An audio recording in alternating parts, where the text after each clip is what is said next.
was 2 years ago. I was called in to do the night shift, 10 p.m. to 4 a.m. at 7-Eleven, since somebody called out. The store was located on a busy road in a rather quiet and rural area. During the night shift, you could expect anywhere from 10 to 20 people come in to buy a beer or something else.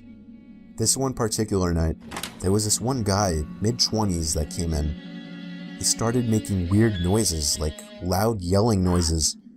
I assumed he had some kind of mental disability. In fact, my brother has a mental disability, so I immediately felt sympathy for the guy. He walked up to the counter without any items, with his head facing me, but his eyes were looking up at the ceiling. I felt uncomfortable. I honestly didn't know how to deal with it. I tried speaking with him, but he only responded in loud noises. I kept checking if he was with someone outside, but he was alone. There weren't any cars in the parking lot, so I assumed he walked. He stood there for so long, looking up at the ceiling and making noises, that I tried to get him out by handing him a bag of chips and telling him he can go. I tried finding some kind of number to call for someone to help him.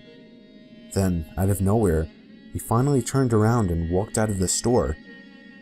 I felt so horrible for the man, but at the same time, I felt a bit creeped out. About an hour later, the phone on the counter rang. I picked up to hear the familiar yelling sounds of the man from earlier. It caught me off guard. I didn't know what to think, other than this has to be some kind of prank. I hung up on them and was now becoming paranoid of my surroundings, constantly checking the outside through the windows.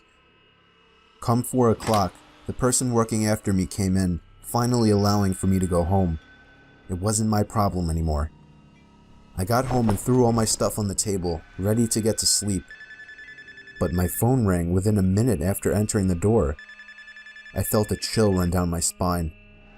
Why would someone be calling at 4 a.m.? I could only imagine it was bad news.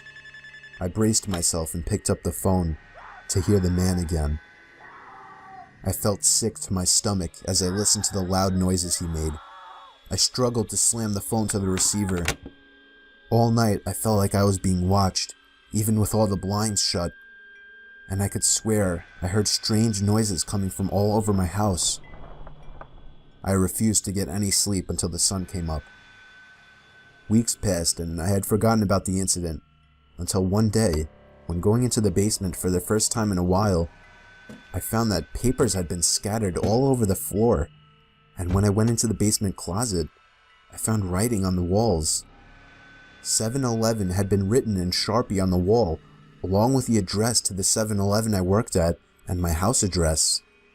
The most disturbing part, I also found various kitchen knives along with a large pocket knife sitting in the closet. What started out as seemingly just an innocent person turning into something of a prank ultimately turned into something much more horrifying. He had been living down there for God knows how long, and I'm just grateful that for whatever reason he changed his mind and left, because I haven't seen or heard from him since.